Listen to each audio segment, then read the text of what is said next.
It's wonderful that you all are here. And I'm going to turn the program over now to Belinda. Hi, everybody. And it's great to see so many of you here. Some faces I have not seen all year and others are new to me. So welcome. If you have not been to our brown bag, welcome to the DRC's brown bag. And as I was saying to Chris Gilman, who's the executive director on the west side of the state, all are welcome. The DRC, the more the merrier. We love to have a great big party or whatever it is. So today, I am so pleased to have two people who are who play a huge part of my life. They may not realize it.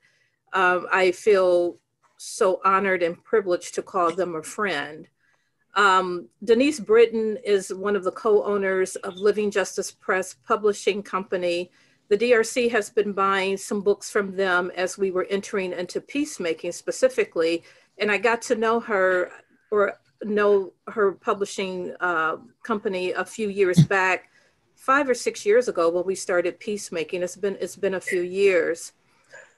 And then I met Dr. Edward Valandra 3 years ago, maybe. He's the editor of one of the books published at Living Justice Press called Colorizing Restorative Justice. Why are they here today and why are they a part of my life? Because the DRC purchased our books from them, when I was making an order about 3 years ago, Denise said, "Belinda, would you like to be a part of this writing project?" And she sent me a flyer. The writing project was designed to bring in people of color to write about our experiences as a practitioner or a user of restorative justice practices. I'm not a published person or had not been a published person, so I wasn't sure what that journey would look like. And I said, I'll give it a try. I'll be a part of the group. I'll learn something, definitely learn something. And I was at a low point at that moment around the work that we were trying to initiate in the walls that we were hitting, the roadblocks that I just felt that we were on a path all by ourselves. I felt very alone. So this project also helped me be in touch with people, not just across the United States, but in other parts of the world, to talk about and then to write about this experience. At that time, I didn't think I would be eligible to write. I just thought if I could proofread or just be a part of the project, I would be happy to do so. And I was encouraged to submit an abstract. I did that right around Thanksgiving of what year was that? 2017, I think it was. I submitted an abstract. Not sure what will happen, and my abstract was selected, and I was able to contribute a chapter to the book called Colorizing Restorative Justice. But I call them friends, not because it's so much more than that. And I'm reminded in this moment of something that Edward, I either heard you say or I read about it in your piece, that relationships are not transactions. And that sticks with me every single day throughout my life and my work. My relationship with all of our CRJ family, we call ourselves a family. We get together on Zoom. We're having a birthday party next Friday for Edward. I call them my friends, my family, because this relationship was not a transaction.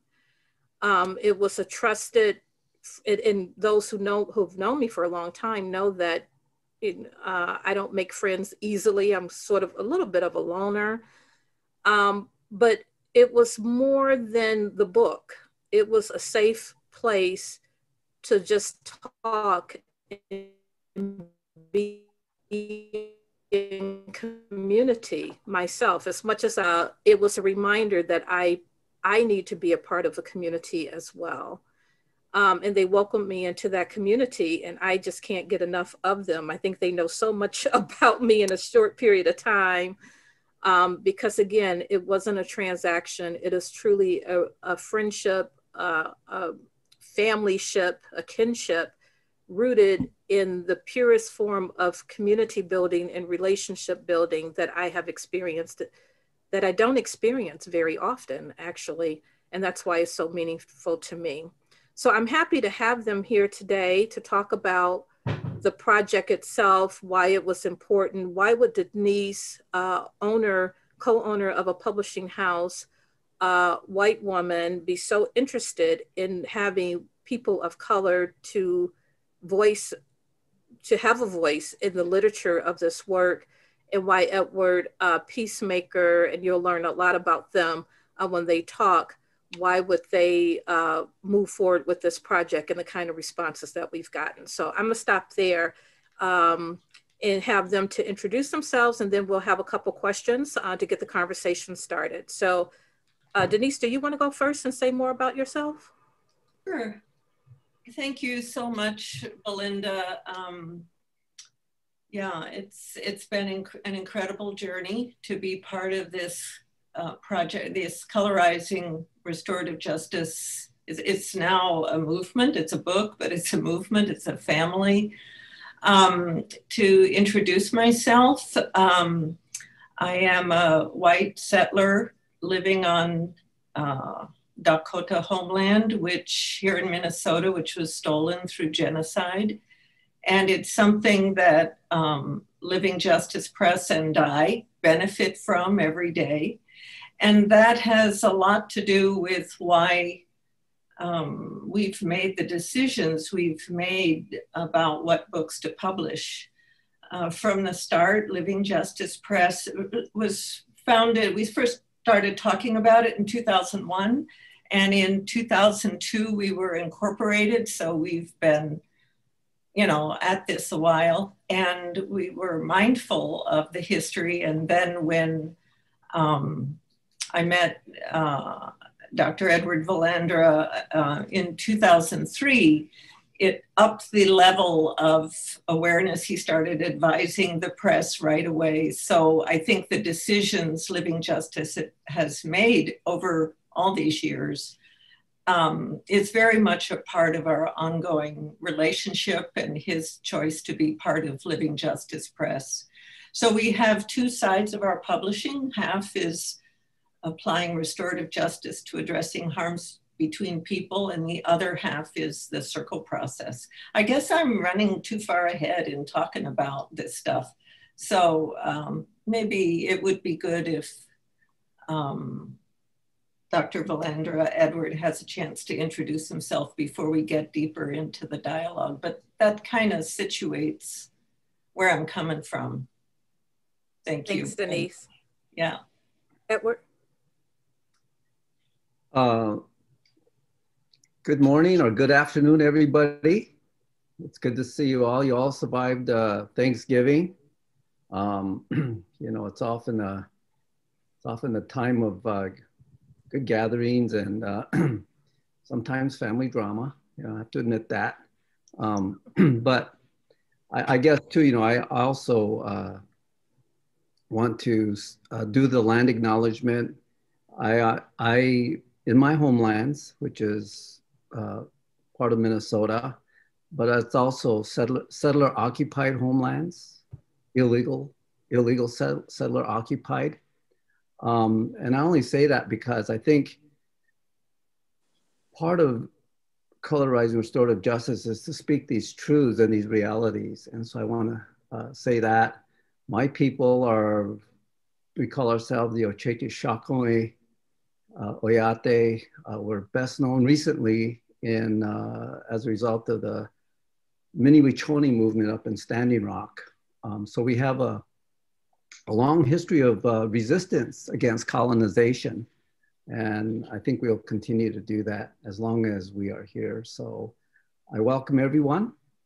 And I am so excited that Belinda put this together. She is really a sister at heart. And I have to admit,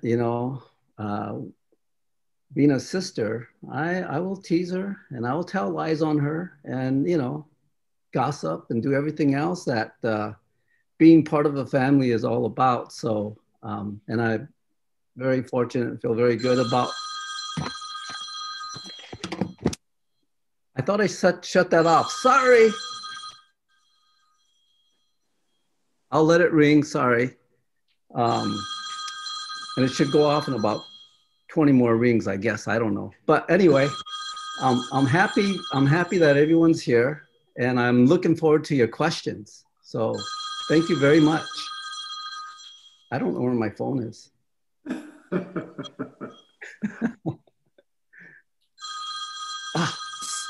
So we'll start. Well, that's okay. We're living in Zoom, Edward. So you know, my dog has become a part of an accessory for me at this point. So we'll get started. I have a couple questions, and I know that there'll be questions from the audience as well. I don't know how Sally wants to deal with that. We have such a large group today. Looks like 58 people are on the Zoom right now. Oftentimes we get about 25 or 30. But my first question for both Denise and Edward is, why was this project so important to you, Colorizing Restorative Justice?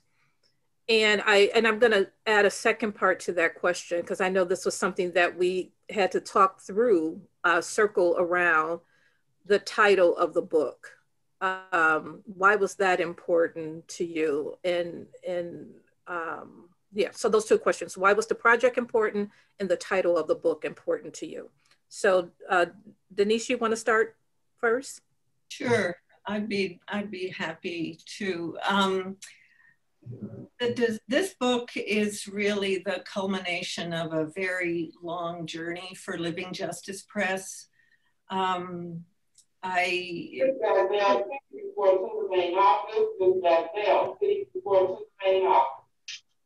Early in the life of Living Justice Press and my experience of the RJ community in Minnesota, there are a number of people of color in the movement, and you know, you get to know each other. And I heard how different the experience of this field, of this movement was for people of color. And I wanted to publish on that. I think way back in 2000, I can't really remember, but it was 6 or 7. There was a woman who's very involved in RJ and circles, Gwen. She was at that time Gwen Chandler Rivers. I don't know if any of you know her.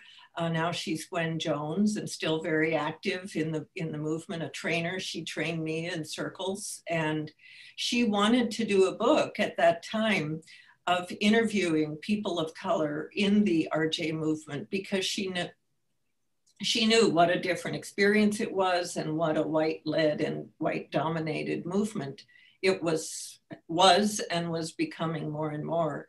So we worked together to do a grant for that, a Soros Justice Media Fellowship. She almost got it, but she didn't get it. And so that was one chance.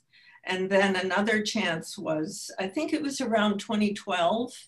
I was talking, you know, I'm talking on the phone to folks. Belinda, I love meeting you over the years. I was always so happy. Oh, it's Belinda, you know, we get to visit. And so we talk, and I'd say, we need a book. And there was a group that got together in Washington. I gave the names here in Minnesota, and they gathered people, and they gathered in Washington, D.C. to do a book of this nature.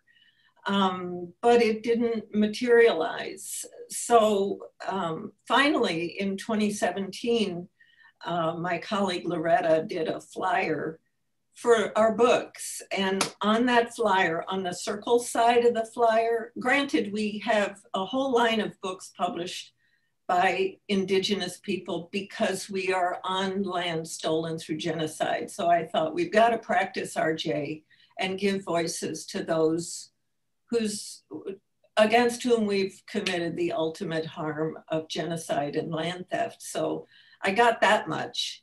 But on the circle side, we didn't have voices of people of color. And you know, like I said, I talk to people, I say, can you write a book? You know, you can't publish something if you don't have a manuscript.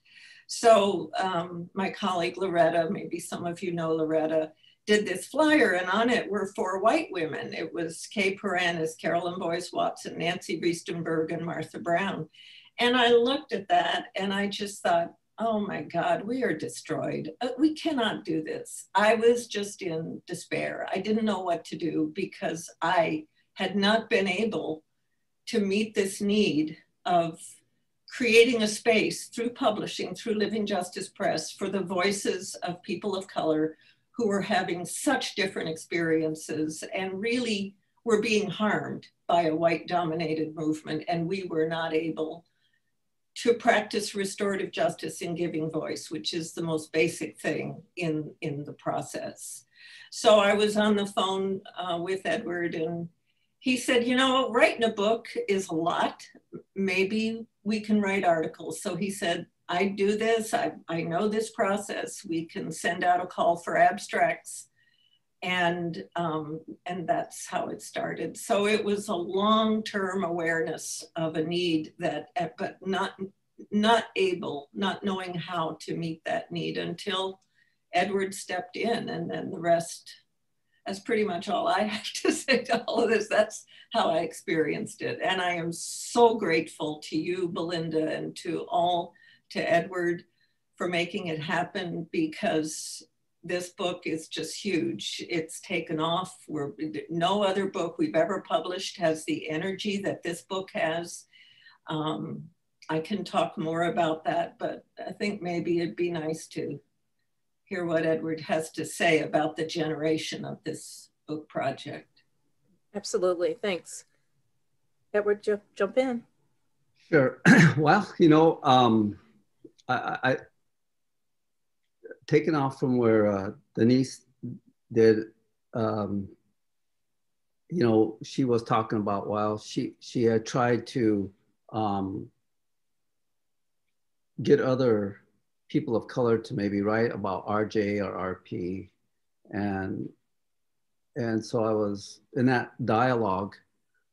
I said, well, you know, at a time, you know, being a university professor, I suggested we put out a call, and so we did the call, and we made sure that the call was to the communities of color and indigenous peoples, specifically for that. And we wanted people really in the trenches, the frontline practitioners of RJ and RP.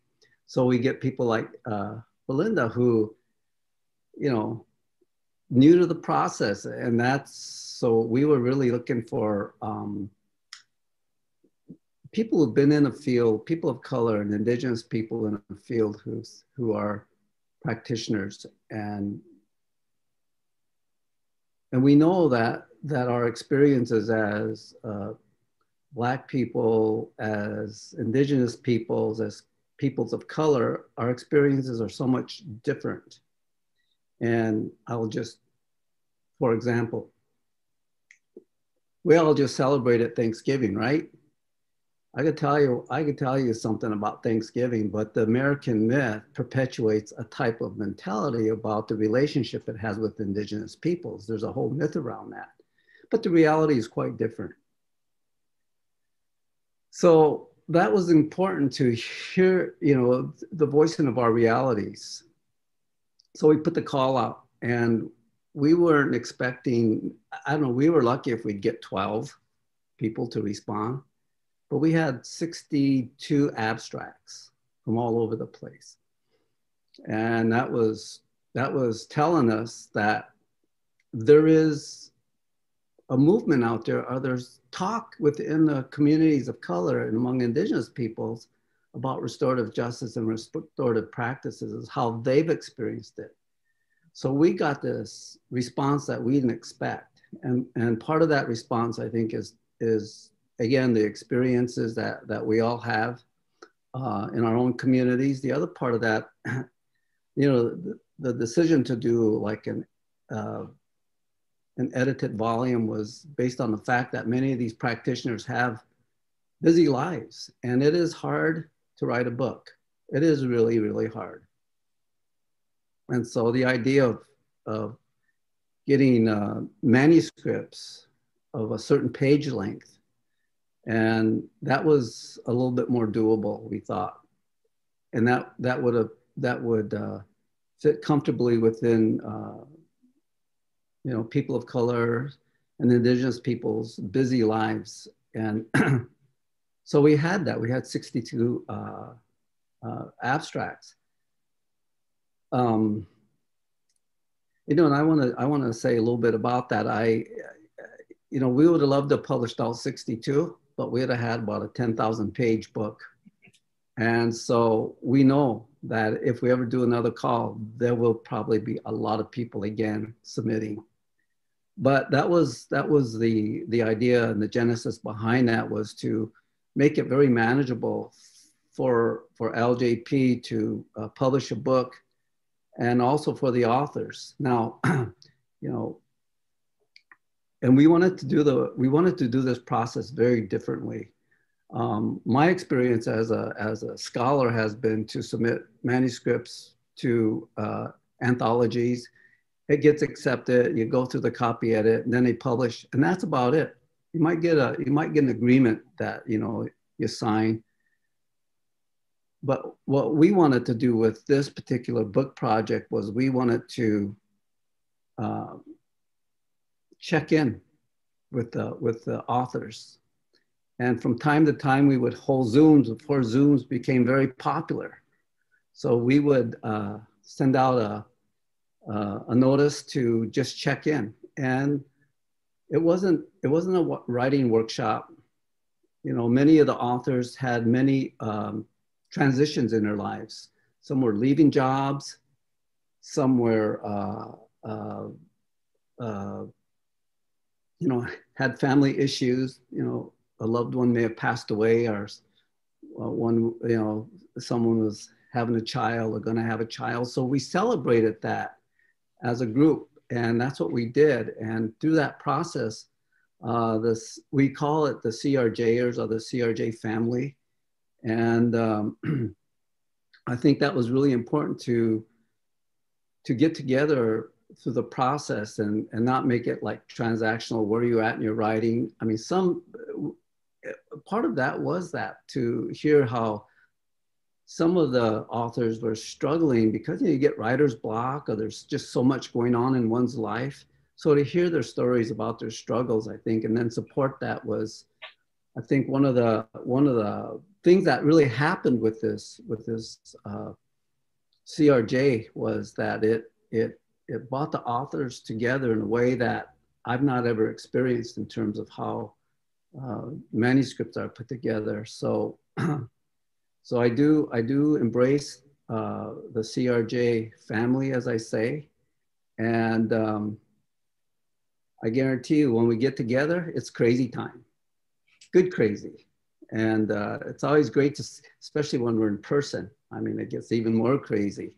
But so that was the journey of that. And I would also like to say that the timing of the book was just, it came out in June, and Denise could speak to that a little bit more, but it came out in June, particularly around the George Floyd killing, his murder. And so this book just kind of fit into that wave. And it's been riding that wave ever since. And it really, and there's just some other little things like that happened. So the book came out at a really timely moment, I think. And I would have to say, for the CRJ contributors,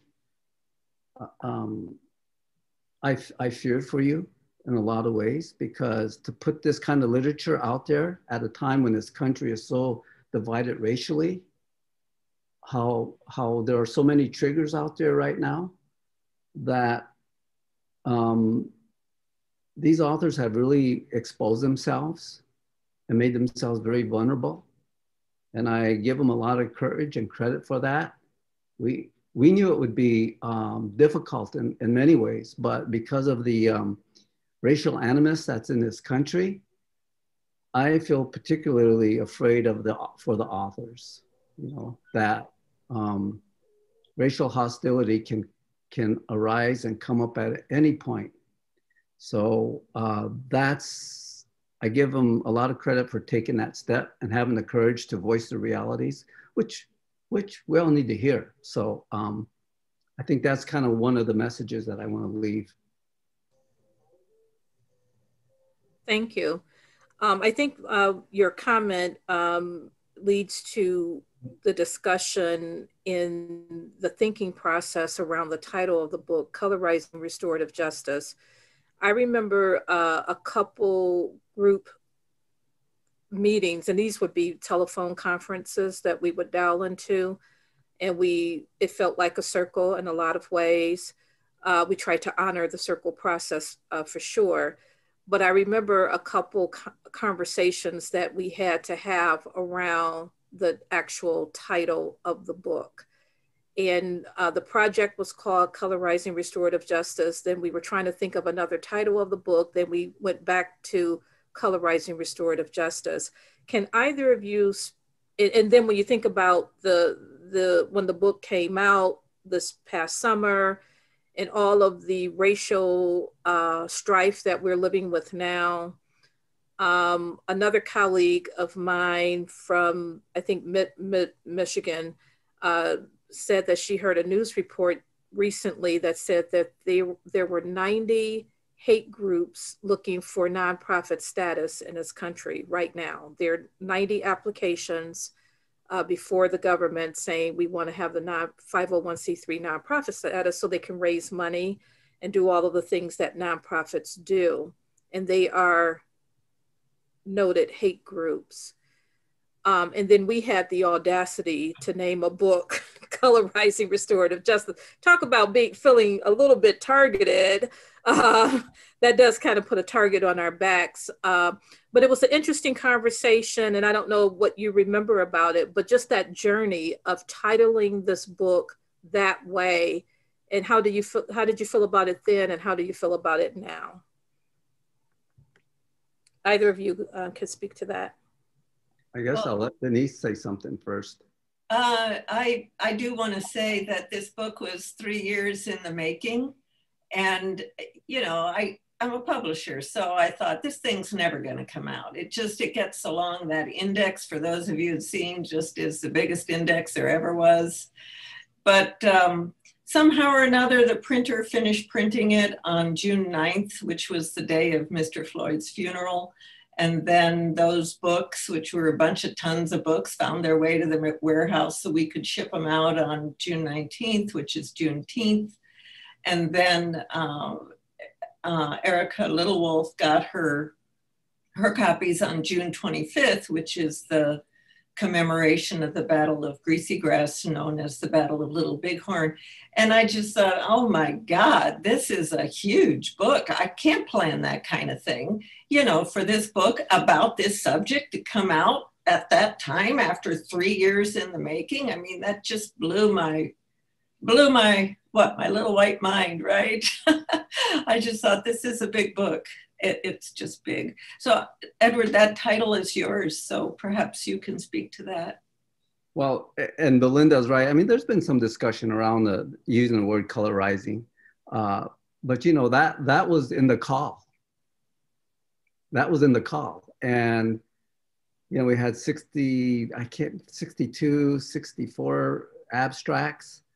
And so there was this understanding that would be, you know, in the call. And then when you read the content of the call, it's about basically, you know, Black and brown communities, Indigenous communities, experiences with restorative justice. And so, you know, and you can almost see a generational difference too.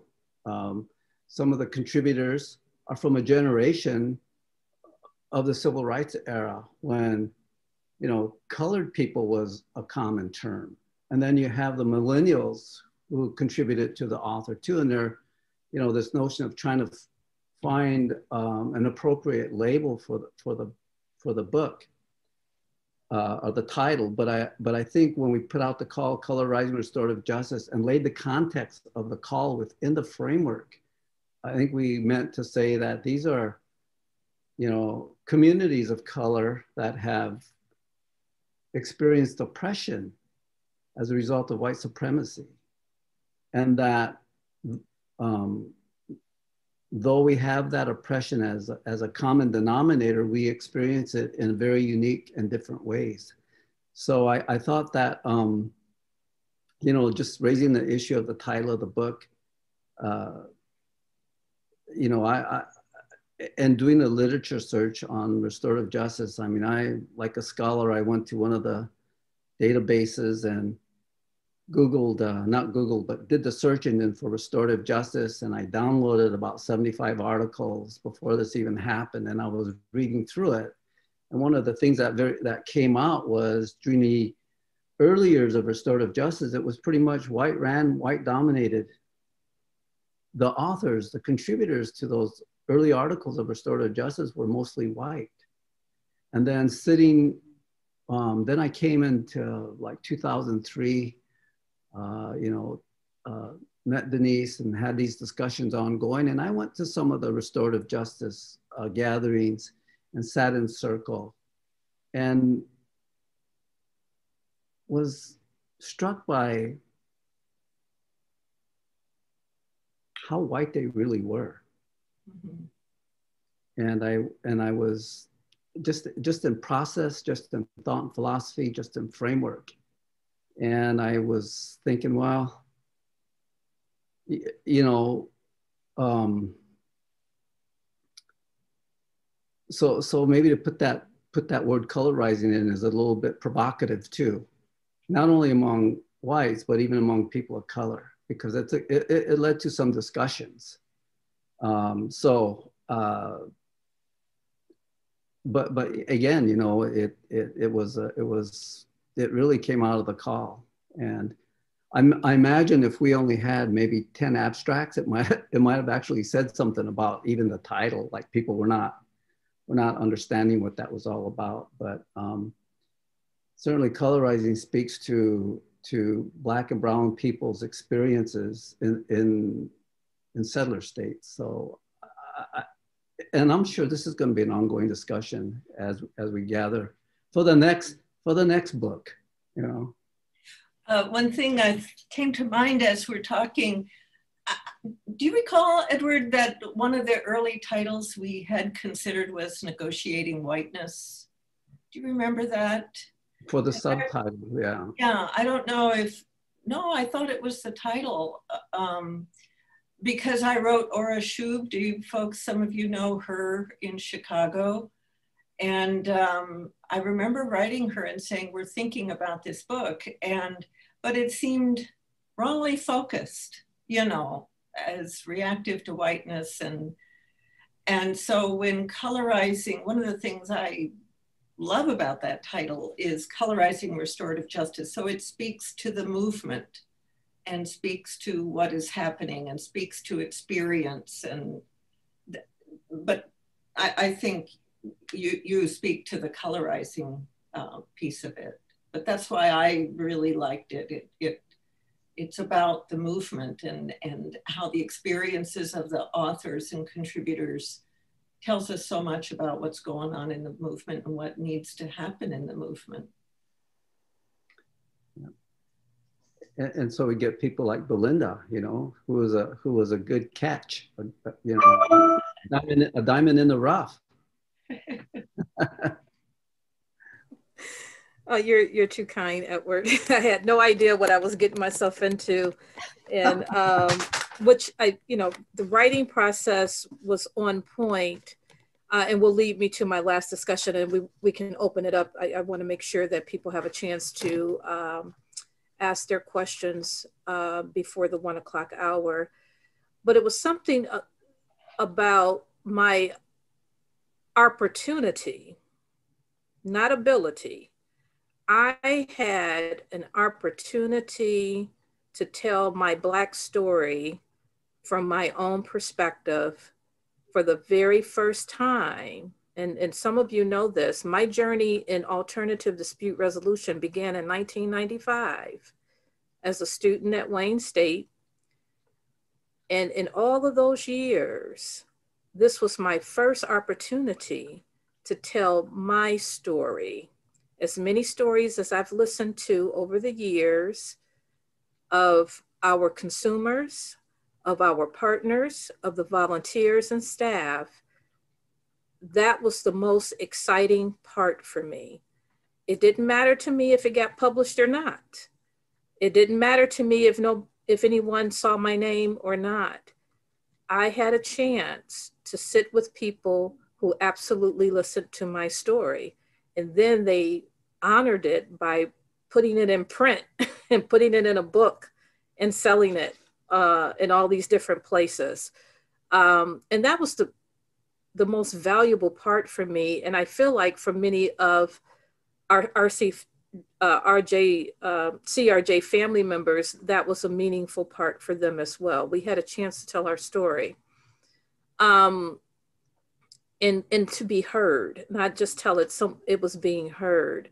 And I just wonder if either or both of you can speak to the power, because many of the people on this screen volunteer at the DRC, and a big part of our job is listening, to help people work through a conflict to get to an outcome that they can live with. That's a big theme in Michigan and how we practice alternative dispute resolution, be it mediation, circle, restorative justice circle practices or whatever.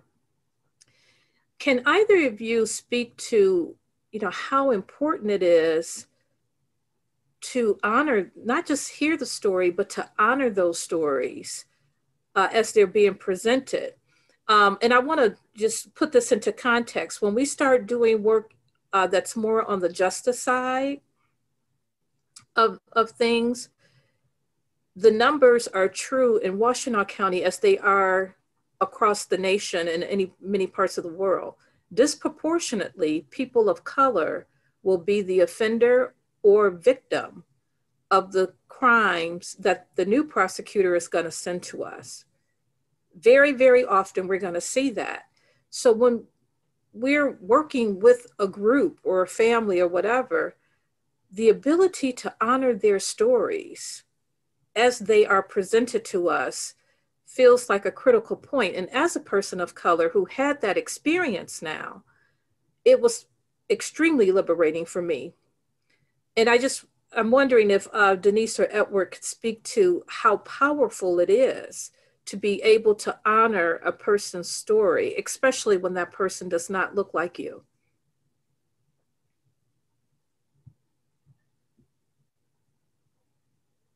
You're muted, Denise. Thank you. Thank you so much for that question. I talk to people all the time. I talk to customers. I talk to, we visit whenever you've called. So I get a sense of that. And when you share your experience and the impact on you, it makes me so much like, I'm on talking to Edward, we got to do another book. It's just so many voices out there of people who are not being heard and who need to be heard in this movement for the movement to step into what we can be. What are we, some kind of white supremacist organization? But we're pretending we're not? That's not gonna fly. That doesn't have any integrity. So we've got to hear the stories, and as publisher, we have a responsibility to try to generate things that we can publish. So I guess I put my voice out there as saying we can't publish if we don't have a manuscript, but I think there's so much out there that needs to be heard, and it's very powerful. It's powerful for those whose experience it is, and it's very powerful for those of us who are white who do not have that experience, but need to know that to be able to function in a more race critical, race conscious way, and not be complicit in doing harm in the name of RJ. I mean, that's horrible. It's just not okay. Well, I would say that one of the really nice outcomes of this particular book, and what it's generated is I get to hear so many of my brown and black brothers and sisters' stories throughout the U.S. and Canada, and we're all comparing notes basically. And the beauty of that is it has opened up a space where we can come together and feel safe. We can come together and tell our stories and be affirmed that, you know, my experience is not of my own doing. My experience has a lot to do with systemic racism and oppression, the structures that are in there. And so we understand that and compare it. So we're not alone in this fight. And so it's important to tell our stories in that regard, that other people are not alone. One of the things that we tried to do with the book to make it so that it has legs is we've asked the contributors to design some questions at the end of their chapter and to design some activities and then to list some resources so that it would be robust enough where you could actually use those questions or those exercises and modify them or add to them, whatever you needed to do. But we felt that the book should have kind of a real practical application, you know, to their chapters. So that has been good. We have heard from white people that they have not even heard these stories before in that kind of detail. And a lot of them are sitting back, especially those in restorative justice, and they're doing a lot of self-reflection. Like, what is it about our processes that may make a space not safe for people of color or indigenous peoples? So for example, when I sit in a circle among settlers and I hear them talk about undoing harms or addressing harms as a result of wrongdoing, it's hard for me as an indigenous person to sit in that circle and feel relatively safe because they never talk about the first harm, the theft of our land. And so I put it in the book, I put it to the RJ community or the restorative practices community. How can you talk about undoing harms and when you've never addressed the first harm? And the legitimacy of the movement rests upon that alone.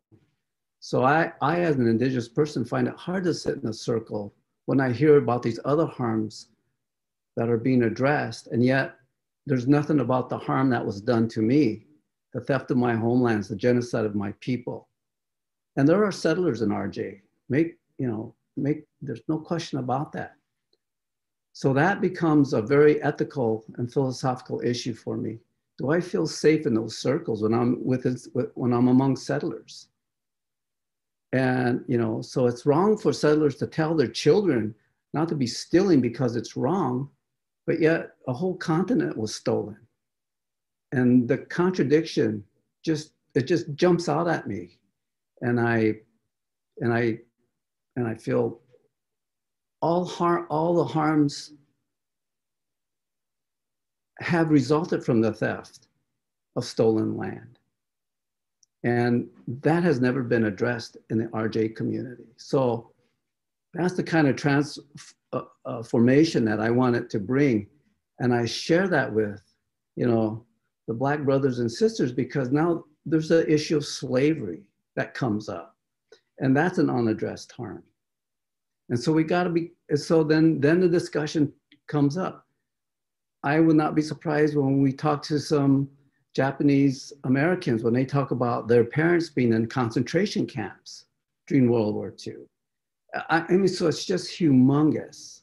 And I think where RJ needs to look at is, you know, just beyond, and I'll use this term, although I don't buy it so much, but they need to look beyond just the individual offender and victim. They need to look at the systemic nature of what has happened in this country. And RJ is in a position to really begin to address that. But it won't do that unless our stories are told.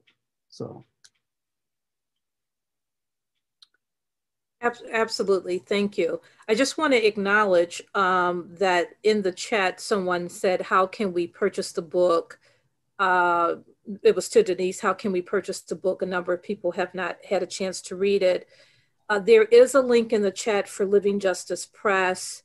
Denise, did you want to say anything else about it? It's in paper form, but it's also, is it an ebook as well? Yes, so they can go to our website, which is www.livingjusticepress.org. Thank you, Jermaine, for putting the link to the book specifically in the chat. But if you can't remember that, it's just Google Living Justice Press. It'll come up and you can scroll down and find the book. It is available in print version, 440 pages, and it's also available in ebook form. There's order ebook right next to the cover. And I would recommend you get the online version rather than the downloadable, because that's a pain. You have to download stuff to get it. But if you like ebooks, get the online version. It's just easier. Okay. And I understand that Angie Martell has had her hand raised, and my screen is all over. So Angie, forgive me that I didn't see that your hand was raised. We will open it up for questions. So Angie, you want to kick us off for that part of our brown bag? Where is Angie on my screen? Angie, are you still there? Angie said she had to file a motion. Yeah. So I want to say hahom in the language of the Taino people from the island of Borinquen, where my ancestors are from, to the presenters and everybody here. It means thank you. What I struggle with in restorative justice is how, as a Taino, Latinx, LGBT person, I can talk about justice when it is something that to me is so foreign. It's almost like accepting a bitter pill. It's like you talk about justice, but we've never really had justice as people who are marginalized and oppressed. And the restorative justice concept to many of us is so foreign because it's not part of the circles of elders that we are part of our community. However, as a lawyer, I understand that we need to move beyond and embrace that. So my question to the presenters is, how do I, as a person who struggles in an institution that perpetuates that they say that they have justice and is willing to open to circles, but not really be authentic about the past harms and the trauma and the generational issues, and the fact that when we raise our stories, it's not being heard or doesn't resonate or is so foreign to their concept? How do we come together as a community in this broader circle without going into our own circles? I guess that's what I'm struggling with. I understand that we need to transform and transmute maybe the word justice, but that's one of the big pieces I have as a circle keeper.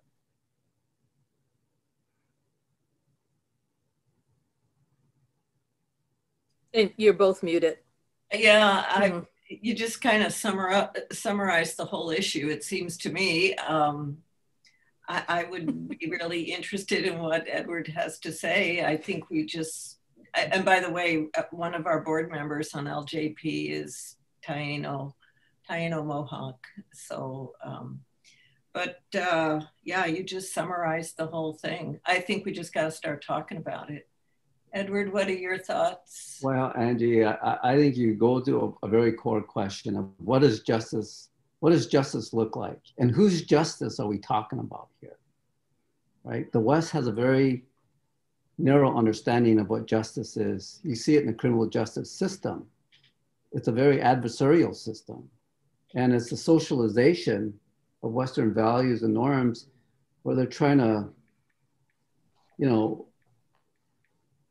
fit the round peg of restorative justice into the square hole of a Western justice system.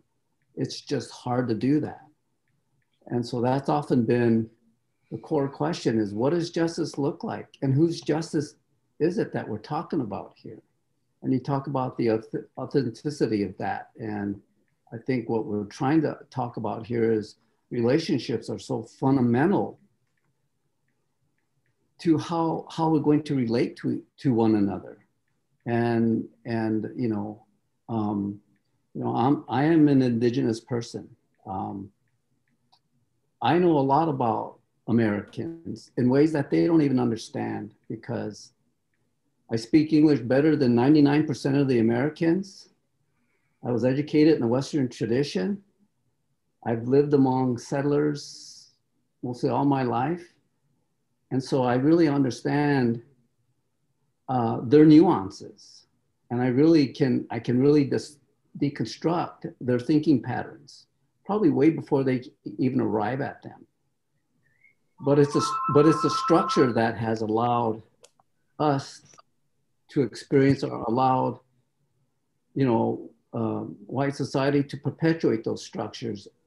A lot of that stuff is just based upon attitudes, fictions that have social consequences. And then to interrogate those deeply is really I think is important. I was asked, I will share a story with everyone. I was asked to be a juror for a federal juror. And I just said no, and I wrote, I don't know, to the federal judge or something. I said, look, until you return land, until you stop the genocide of my people, I will refuse to be a juror in the US system. And that was really interesting. I'd like to write a piece about that, because I just attacked the US justice system, how it affected my people.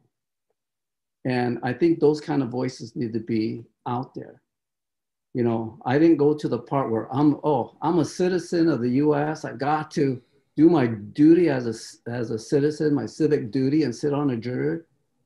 I'll tell you what, I'd probably be sending my own people to prison if I did that. Mm-hmm. So I backed away from that. And I let the judge know that there was no way he's gonna put me on a jury, because I just have some strong feelings about how justice is understood in this country and how it's administered. So those are the kind of things that I think when we step out and do that, we're very vulnerable, because we don't know. If you're a lawyer in a system, I mean, that judge could have raised hell with me if he wanted to. for not having a good excuse to be excused from jury duty. I just told him the truth. I said, I'll never sit on a jury system in the US, because there's too much injustice among my people by the US system. So. Thanks. I'm also looking at the chat. Someone has asked, in regards to racial and race-related justice, are very broad subjects and can be approached from a wide range of perspectives. In sending out requests for contributors or contributions, what sort of guidelines did you provide for the authors?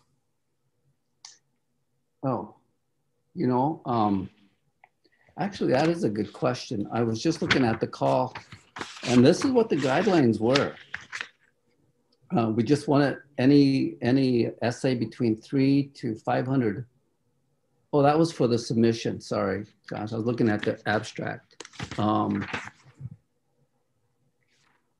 think what we wanted, God, I can't even remember. We wanted a certain page length, a maximum page length, but we generally left it to the contributors to just write their own experiences. We didn't have any basic formal guidelines other than that, just a certain word length, but we also were open to having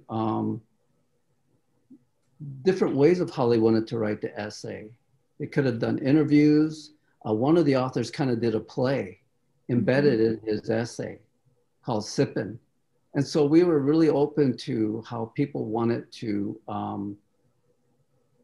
present their article to us or the essay to us. So it was really one in which rested on the creativity of the individual themselves of how they wanted to do that. We had 3 contributors, they got together and collaborated and did one article together. So we were open to any kind of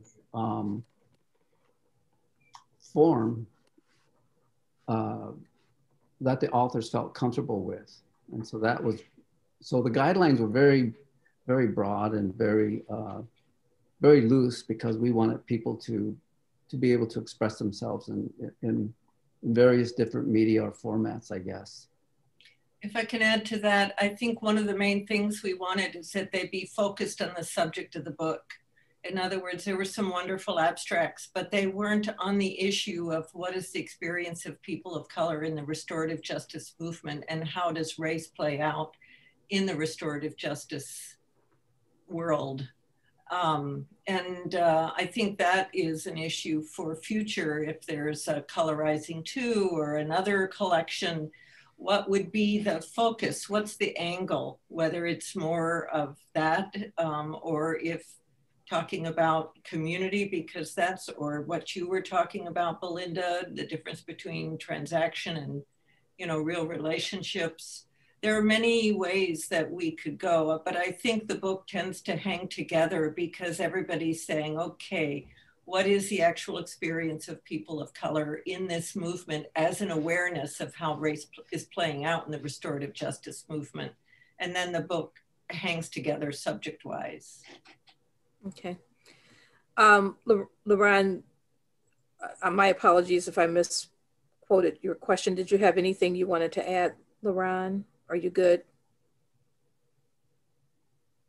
I'm fine, thank you. Okay. You just said can't be approached from a wide variety of perspectives, when the question had said can be approached from a wide variety of perspectives. But the responses were good, thank you. Okay. And Kyoko is offering to coordinate getting the physical book if people want to maybe do a group order or something like that. Are there any other questions from anyone in the audience? I can't see everyone's picture on the screen as it is.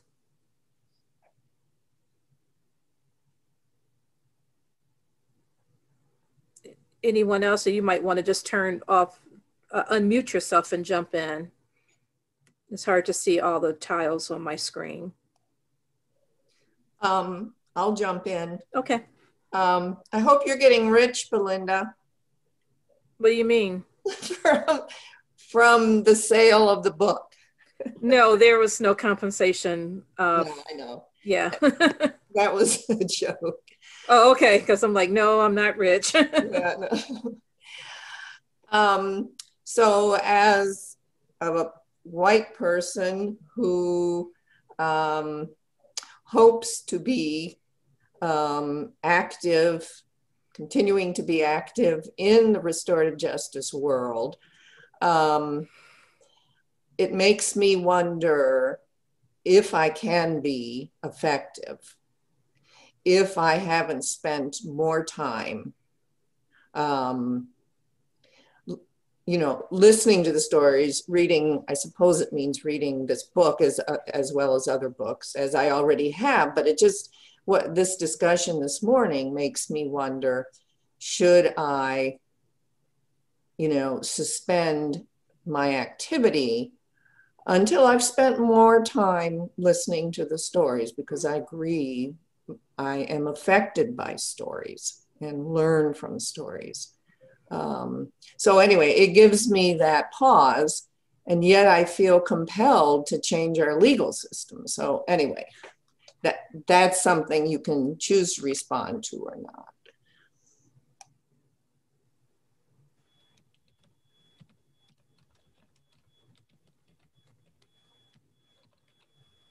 You know, I think that kind of question suggests that there's a deeper level of introspection that must go on, of what role do we play in supporting these systems. I think that's a really critical understanding, and how do we negotiate that so that as we engage each other in our communities, or as we engage each other in restorative practices, you know, what kind of authentic dialogue can happen, and how do we check ourselves so we don't, you know, bring in the internalized values that actually do harm, the microaggressions that do happen. For example, I think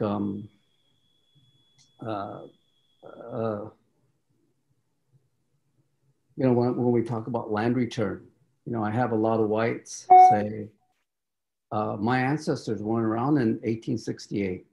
We came in like 1950. So why should I be held accountable for that? And that is very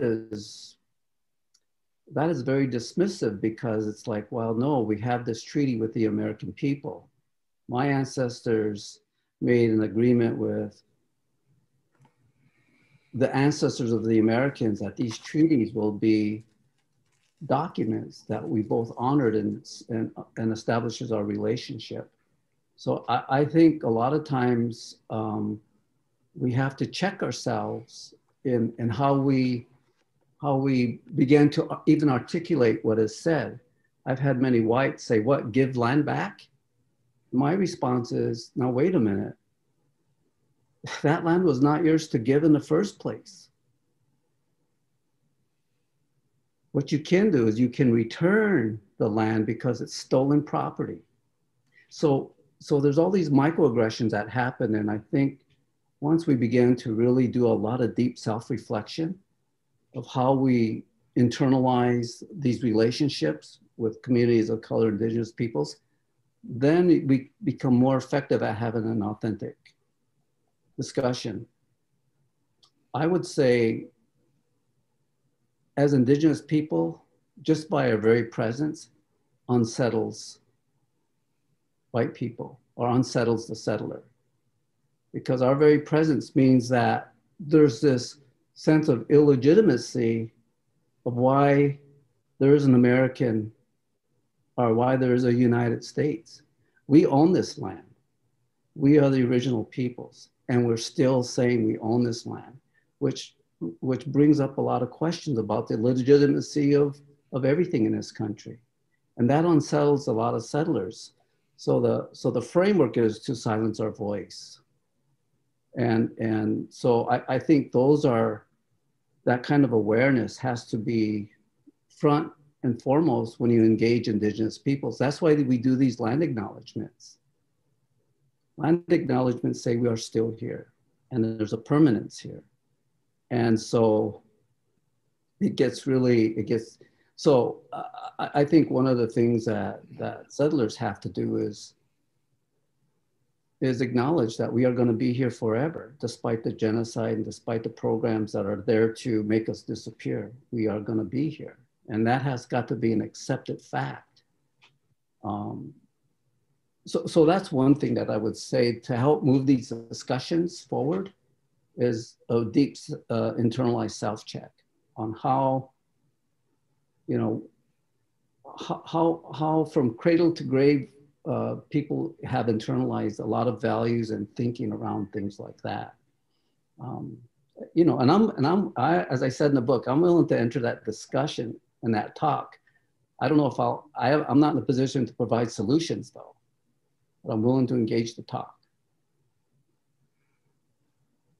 Thank you, Edward. I'm going to go back to the chat. There are a few things here that I hope we can fit into our time that we have now. So one, I failed to acknowledge that we are recording this session. So if you do not want your question or your voice to be on that recording, please send Jermaine Smith a chat right now so we can make notes on how we edit the video, this recording, because we do post this on our website and on our social medias and all of that. So I failed to point that out. So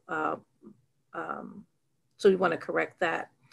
LaRon, you're asking a question. What was the greatest lesson? This is to both Denise and Edward. What was the greatest lesson or realization you got from reading the stories of the authors?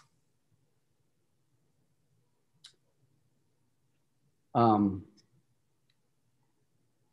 Lauren, I have to say, when I was editing the manuscripts, Belinda's manuscripts and others, and we met in Denver, I think in 2018, 2019. Anyway, no, that was last year, last summer. Last year in Denver, yeah. As a group. When I was reading their stories, I was so excited, and I just couldn't wait to put the book together so that all the other CRJ contributors could read each other's stories and then draw from that, you know, connections and relationships. So the lessons I learned from that was,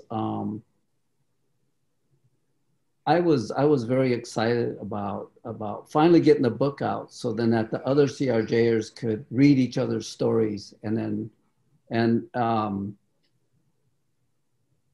that had to go with a sense of purpose, a sense of community, a sense of shared realities, and so now that the book has come out and the CRJers are reading each other's stories, we might convene a CRJ family gathering in the not too distant future and say, you know, talk about the book itself in its entirety, because now they all get to see each other's stories. And I think that was the lesson there, was building of community, building of family.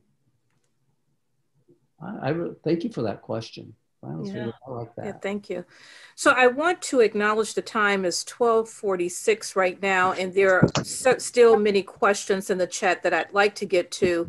So it looks like we will go beyond 1 o'clock. If you can't hang with us, I understand, but I feel the need to honor the questions and the what's that people are asking. So from Phyllis, she's asking a process question. How does the RJ process change depending on the participants in their stories? Is there a commonality to the process itself?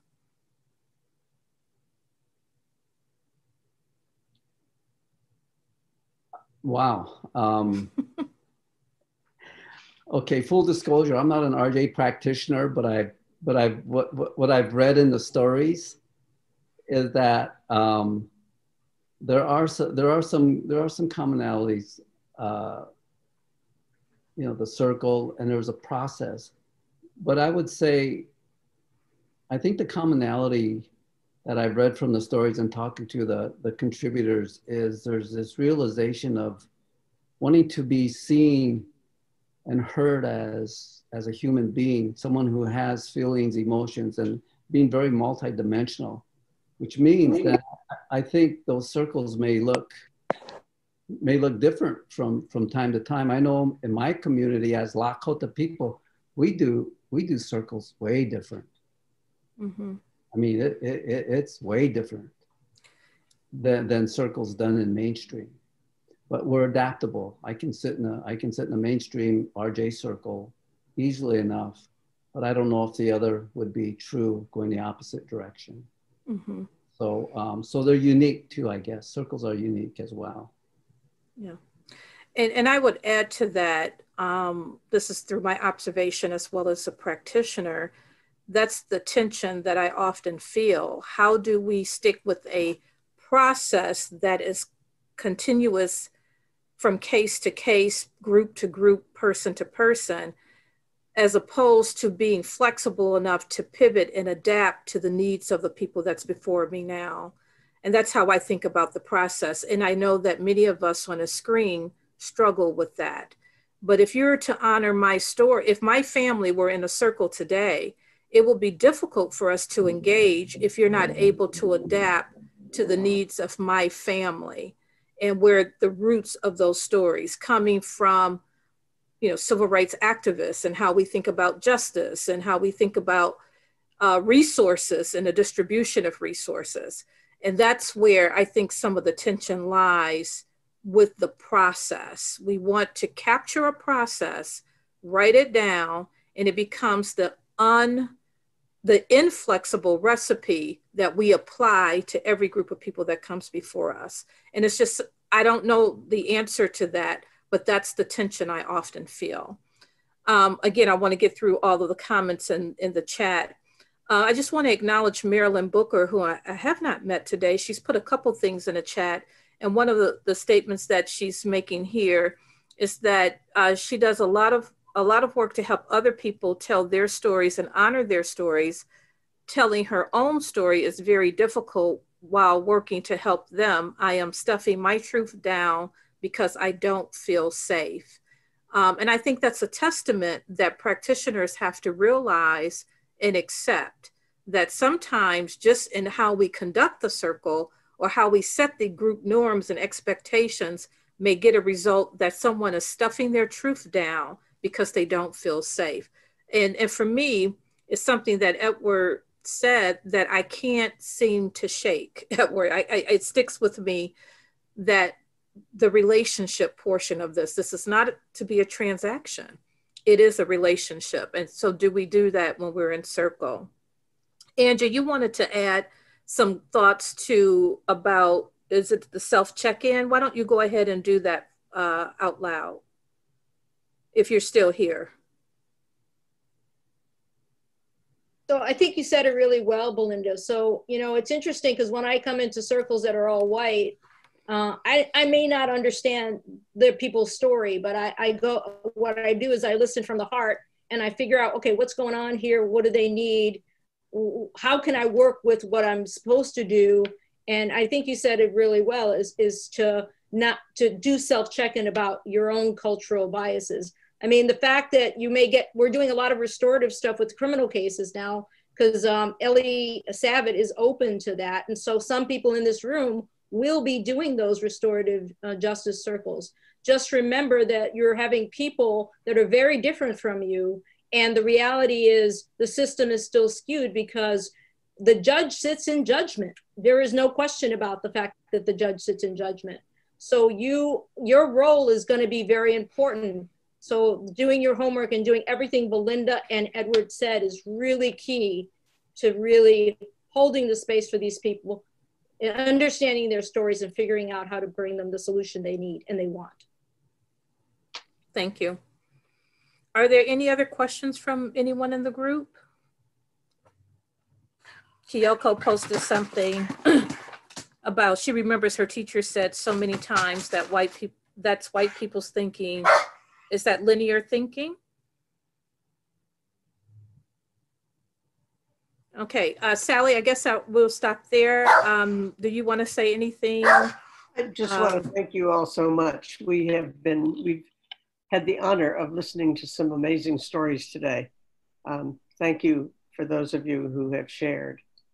Our next brown bag will be January 6th. And ironically enough, it's about deeper listening.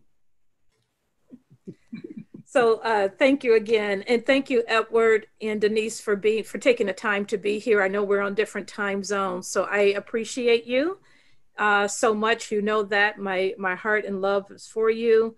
And I will see you, I guess we'll all be together on the 11th for Edward's birthday. Thank you so much, and thank you for this really wonderful. For me, it's been a wonderful experience to be part of this deepening. So thank you.